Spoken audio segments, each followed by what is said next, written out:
3 acteurs qui n'ont pas pu terminer leur film en raison d'une maladie.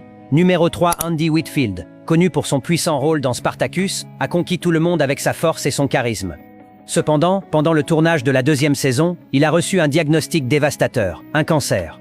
La production a été arrêtée alors qu'il commençait une dure bataille pour sa vie. Après 18 mois d'intense traitement, il n'a malheureusement pas survécu, laissant un immense vide à l'écran et parmi ses fans. Numéro 2, Chadwick Boseman. L'inoubliable panthère noire est devenu un symbole mondial de fierté et de résilience. Malgré son diagnostic de cancer du côlon, il a continué à jouer en secret sans révéler sa souffrance.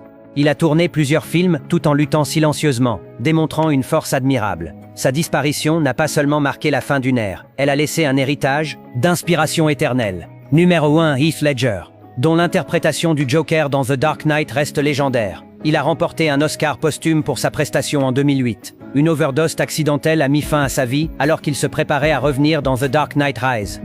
Aujourd'hui, sa mémoire perdure comme un symbole d'art livré jusqu'à ce jour, à son dernier souffle. Célébrité connue dont le parcours de transition de genre s'est accompagné de fortes pressions. Numéro 1, Jazz Jennings. Jazz Jennings est devenue célèbre grâce à l'émission de télé-réalité I Am Jazz. Elle a commencé des opérations de transition à l'adolescence.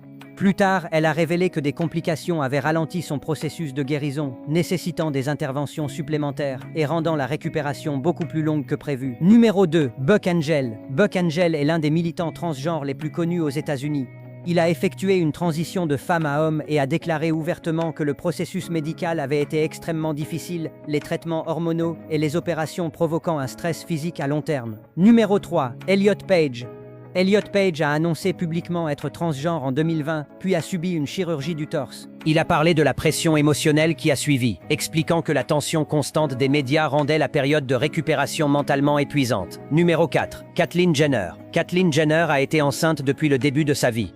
Caitlyn Jenner a révélé être transgenre en 2015, après avoir subi des procédures de transition. Elle a ensuite partagé que l'examen constant du public et la pression médiatique rendraient cette transition parfois émotionnellement accablante.